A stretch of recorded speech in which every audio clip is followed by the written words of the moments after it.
Good morning student. आज हम पढ़ रहे हैं कक्षा 12वीं का पाठ।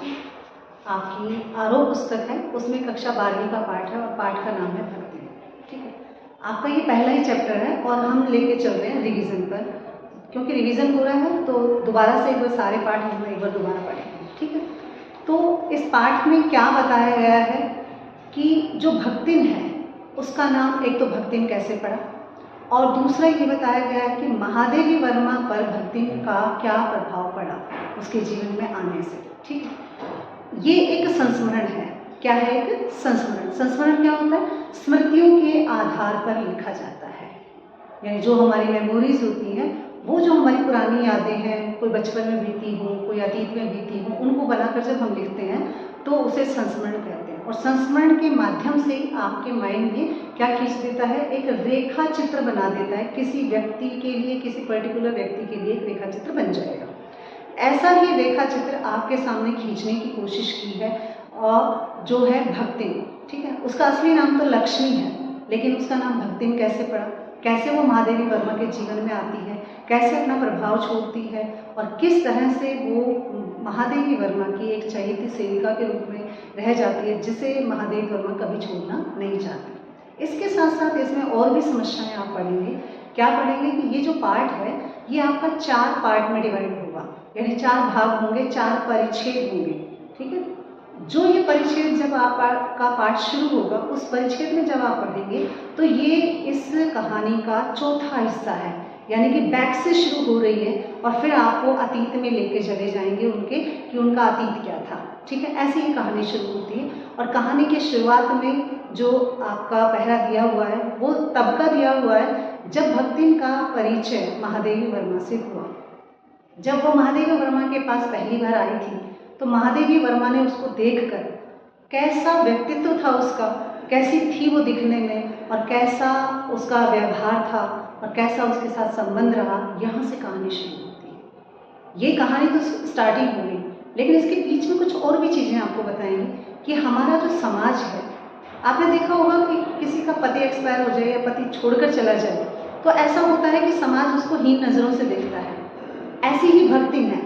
भक्तिन के पति नहीं हैं, वो एक्सपायर हो चुके हैं, लेकिन उनकी जो बेटियां हैं, उनके दामाद हैं, उनको उसने अपना घर जवाई बनाकर रखा हुआ है, लेकिन किस्मत ने साथ नहीं दिया और उसका जो घर जवाई है, यानी कि जो बेटी का जो दामाद था घर जवाई बनकर आया था, वो भी एक्सपायर हो जाता है। अब होता क्या है कि भक्तिन के पास कोई बेटा भी तो नहीं है, बेटियां ही हैं। अब हमारे समाज में सारा संपत्ति का जो अधिकार होता है ना, वो सारा दे दिया जाता है किसको? बेटों के नाम कर दिया जाता है। यानी यहाँ पर पितृसत्ता पर भी प्रश्न चिन्ह उठाती है ये कहानी कि कैसे पितृ की सत्ता के लिए, अपनाने के लिए लोग क्या क्या षड्यंत्र रचते हैं, कैसे समाज में छल कपट होता है, खासतौर से ऐसी नारी पर जो बिल्कुल अपनी पहचान बनाने के लिए, अपनी अस्मिता के लिए अपने कर्मों से लड़ती है, अपने स्वाभिमान से लड़ती है और फिर वो एक अपनी जिंदगी जीती है। इसके साथ साथ ये भी बताया गया है कि पितृसत्ता में जरूरी नहीं है कि आपको ससुराल में ही पितृसत्ता मिले। कभी कभी क्या होता है कि मायके में भी बेटियों को वो अधिकार नहीं दिया जाता जो बेटे को दिया जाता है। इसकी भुगत भोगी भक्तिन भी है।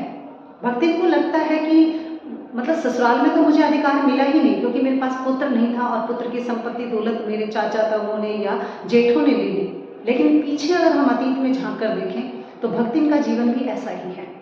भक्तिन की जो माता जी हैं वो सौतेली माता जी हैं और बचपन में उनकी माता जी गुजर गई थी और सौतेली माँ ने उन्हें पाला बढ़ा। सौतेली माँ ने पाल पोसने में कोई कसर नहीं छोड़ी, एक माँ की तरह प्यार दिया, ये सोचकर कि ये तो पराए घर की बेटी है, चली जाएगी, उसके पास सारी दौलत थी। ऐसा सोचकर उसने उसे अच्छी तरह से पाला पोसा और उसका गोना कर दिया। अब हुआ क्या कि भक्तिन जो है कहाँ चली गई? ससुराल।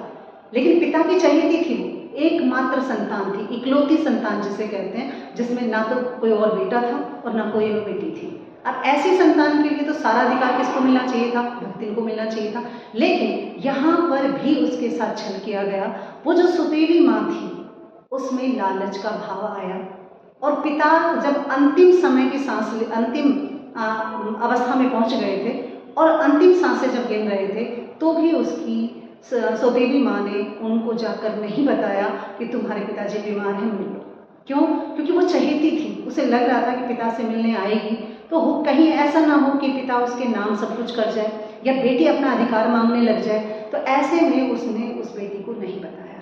तो यहाँ पर दोनों तरफ से उसके साथ पितृपक्ष में जो पक्षपात होता है बेटे और बेटियों में, वो भी यहाँ पर दिखाया गया है।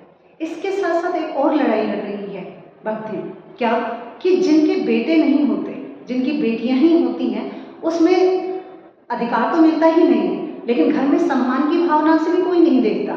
क्यों? क्योंकि उसे लगते हैं कि ये तो मतलब बेटियों को जन्म दिया है इसने, तो इसका तो काम ही है ऐसे करना। ठीक है, यहाँ तक कि उसे खोटा सिक्का तक कह दिया गया। खोटा सिक्का क्या होता है? जैसे टकसाल होती है, यानी कि आपके पैसे बनाने की जो मशीन होती है उसे टकसाल कहते हैं। टकसाल में जैसे खोटे सिक्के बनते हैं जिनकी कोई वैल्यू नहीं है, ऐसे ही यहाँ पर भक्तिन को भी ऐसी मशीन बताया गया जिससे सिर्फ बेटियां रूपी खोटे सिक्के निकले। कोई चमकता सितारा बेटा नहीं निकला कोख से, तो इसलिए उसे खोटा सिक्का कहा गया, जो उसे झेलना पड़ा। यहाँ तक कि जेठानियों ने, सास ने भी ये कहा कि हमारे तो 3-3 4-4 बेटे हैं, तुम्हारे कौन से हैं? ठीक है, उन्हें खाने तक में भी दुर्व्यवहार झेलना पड़ा। ठीक है, वहां पर वो रसमलाई खा रहे हैं, दूध मलाई खा रहे हैं, भात दिया जा रहा है, घी दिया जा रहा है, और यहाँ वहां पर भक्तिन की बेटी और खुद वो ऐसे छाछ से रोटी खा रही हैं। ठीक है, बाकली होती है, घुघरी होती है, गेहूं से बनती है, उबाली जाती है, वो घुघरी खाकर गुजारा कर रही हैं।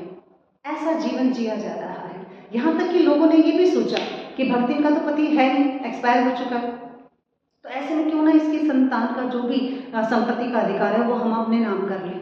ऐसे तो भक्तिन मानने वाली नहीं थी। उसने क्या किया? उसने सोचा कि अगर ये मेरा अधिकार ले लेंगे तो फिर मेरा आगे का जीवन कैसे चलेगा। तो उसने थोड़ी सी सतर्कता दिखाई और अपनी बड़ी बेटी के बेटे, मतलब जो दामाद था, उसको घर जमाई बना लिया। जैसे ही घर जमाई बनाने की सूचना मिली तो आग बबूला तो पड़ोस में होना ही था।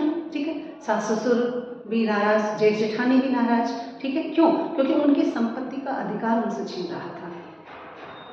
अब बेटी का दामाद घर पे संभाल रहा है, एक छोटी बेटी और है जिसके विवाह की तैयारी कर रही है भक्ति। ठीक है, अब बड़ी बेटी तो ठीक है, दामाद संभाल रहा है, उसको कोई चिंता नहीं है कि चलो मेरे बच्चे संभाल रहे हैं, कोई दिक्कत नहीं आ रही है। ठीक है, लेकिन भाग्य साथ नहीं देता है।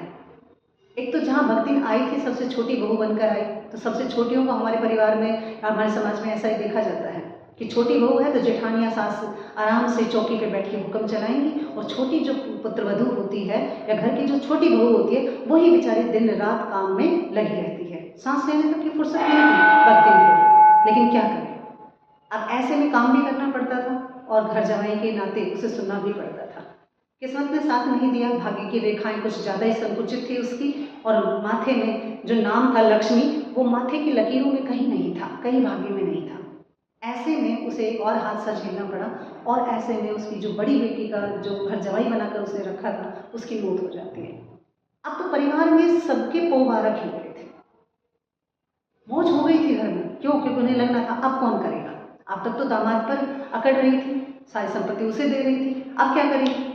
ऐसे में उनकी बाछी खिल गई और उन्होंने कहा भक्तिन से कि क्यों ना आप सारी संपत्ति हमें दे दो। तो भक्तिन ने कहा कि मैं कोई कुत्ता बिल्ली नहीं हूं जो तुम्हारे नाम सब कुछ कर जाऊंगी, मैं यहीं रहूंगी और अपना अधिकार लेकर रहूंगी। ठीक है, जिसको जो करना है कर लीजिए। ऐसे धमकियां भरे स्वर में देके उसने ये ऐलान कर दिया कि मुझे अलग कर दीजिए। अब अलग होने में भी उसे फायदा ही था, क्योंकि कर्मठ तो वही थी, काम तो सारा वही कर रही थी। काम सारा करने के बावजूद भी उसे सुनना पड़ रहा था, तो उसने सोचा क्यों ना अलग होकर ही अपना अलग से घर बसा लिया जाए। अलग से घर बसाना उसने शुरू किया। ठीक है, अब खेत बंटवारा आया तो कौन सी उसकी जेठानी और सास खेत में जाती थी जो उसे पता हो कि कौन सा खेत अच्छा है, कौन सी गाय अच्छी है, कौन से बाग बगीचों में फल ज़्यादा लगते हैं, या कौन सी फसल खेत में उपजाऊ फसल अच्छी होती है। ऐसे में उसने छांट कर खेत ली, क्योंकि छोटी थी। ठीक है, और फिर भी ये अनबने मन से कहते हुए कि चलो कोई नहीं, मुझे तो यही दे दो। परिवार वालों को लगा चलो कोई नहीं, जो बचा है वो ले रही है। ठीक है, लेकिन भक्तिन जानती थी कि कौन से खेत में खेती अच्छी होती है, कौन से बगीचे में फल अच्छे होते हैं, कौन सी गाय और भैंस दूध अच्छा देती है। कहे छांट कर लिया और मन ही मन बड़ी खुश हुआ। बटाई में जो मिला, बंटवारे में जो मिला वो अच्छा मिला। ठीक है, साथ में कर्मठ थी तो क्या है, दिन दोगुनी रात चौगुनी उनती होने लगी। बेटी की शादी का माहौल बनाया उसने और कहा कि मैं अपनी बेटी की शादी करूँगी। लोग सोचने लगे कि कहाँ दिन रात में कमा के इतना कहाँ से आ रहा है, सब जलने लगे, देखने लगे। ऐसे में जो उनके जेठ के जो बेटे थे, उन्होंने सोचा कि क्यों ना हम अपनी बहन की शादी कोई ऐसी रिश्तेदारी में करा दें जहाँ से हमारा ही कोई अधिकार मिल जाए। तो ऐसे में जो जेठ के बेटे थे, उन्होंने अपने साले के यहाँ से कोई रिश्ता ढूंढा, यानी कि अपना साला यहाँ पर ले आए कि ये साला है हमारा, इससे कर दो, अच्छा देखा भाला घर है हमारा और हमारी बहन सुखी रहेंगी, ठीक है। लेकिन कहते हैं ना कि माँ से बेटी ना, माँ से ज़्यादा चतुर बेटियाँ हो जाती हैं समय के साथ साथ। कहते बेटी इतनी समझदार निकली कि उसने कहा नहीं, इनसे तो मैं शादी नहीं करूँगी। क्या करूँगी इस तीतरबाज से शादी करके? ये तीतर लड़ाता रहता है, खेलता रहता है, उड़ाता रहता है, ना कोई काम धंधा करता है। साफ मना कर दिया। परिवार वालों को जब पता चला कि इसने तो साफ मना कर दिया, एक तो संपत्ति हड़पने के चक्कर में षड्यंत्र रच रहे थे, ऊपर से साफ मना हो गया, तो सारी मेहनत पर पानी फिर गया। अब बदला तो लेना था, मन में बदले की भावना आई। उन्होंने सोचा क्यों ना षड्यंत्र रचा जाए। उन्होंने उस साले को उसके घर में घुसाकर और उस लड़की पर आरोप लगाया कि इस लड़की ने ही इसे बुलाया था। पंचायत बैठी, पंचायत बैठने के बाद फैसला सुनाया गया। अब कलयुग के ज़माने में, कलयुग में पाप कोई करे भोग भगते कोई, ऐसा ज़माना चल रहा था। पंचायत भी क्या होती है, पितृसत्ता का ही साथ देती है, यानी पुरुष की ही सुनती है, महिला की नहीं सुनती है। पंचायत बैठी गई, बच्चे और बच्ची दोनों को बुलाया गया। बच्ची ने कहा कि अगर मैंने बुलाया होता तो आप इसके चेहरे पर जो 5 उंगलियों के निशान छपे हुए हैं ना, ये देख लीजिए आप। मैं ऐसे ही ना छापती इसकी मुंह पर उंगलियां, गलती इसकी है। लड़के ने कहा मैं क्यों आऊँगा, तुमने तो मुझे बुलाया था। आप कहते हैं ना कि पंचायत में जो 5 पंच बैठे हैं, उन्होंने कलयुग का साथ देते हुए कहा कि कुछ भी संभव हो सकता है। अगर आप दोनों एक कमरे में एक साथ पाए गए तो इसका मतलब है कि आप दोनों पति पत्नी हैं। अब चाहे आप हाँ कहें या ना कहें, आपको पति पत्नी का रिश्ता तो निभाना ही पड़ेगा। ऐसा कहकर उन्होंने वो जबरदस्ती वो पति उस पर थोप दिया, और जो भक्तिन को, उसकी बेटी को आंखों नहीं सुहाना था। अब उस फैसला सुनने के बाद माँ बेटी के काटो तो खून नहीं, लेकिन क्या करें, मजबूरी जो पल्ले पड़ती है ना। कहते हैं बिन बुलाया मेहमान जो आ गया था। ऐसा मेहमान आया कि उसने सारी दौलत पर क्या है निशान लगाना शुरू कर दिया। धीरे धीरे धीरे करके सब कुछ उड़ाना शुरू कर दिया। एक दिन ऐसी नौबत आ गई कि भक्तिन को लगान चुकाने के लिए जागीरदार के यहाँ पे जाके सर झुका के धूप में खड़ा होना पड़ा, और भक्तिन इतनी अपमानित हो गई कि उसे लगने लगा कि अब मैं कुछ नहीं, मेरी कर्मठता पर सवाल उठाते हैं उसने। ऐसा सोचकर उसने त्याग कर दिया घर का, और फिर वो चली आई किसके पास, महादेवी वर्मा के पास। और महादेवी वर्मा के पास जब वो आती है तो वहाँ से भी पाठ शुरू होता है। कैसे, ये सारी अतीत की कहानी थी, भविष्य में क्या हो रहा था, वर्तमान में क्या चल रहा था, ये पाठ का जो वर्णन है ये हम कर पढ़ेंगे। ठीक है, उम्मीद है आपको समझ में आया होगा, सार के रूप में ही सही, लेकिन आप इस पाठ को दोबारा अपनी किताब से पढ़िएगा तो आपको 3 परिचय बिल्कुल आराम से समझ में आ जाएंगे। ठीक है बेटा, मिलते हैं अगले वीडियो में। Thank you.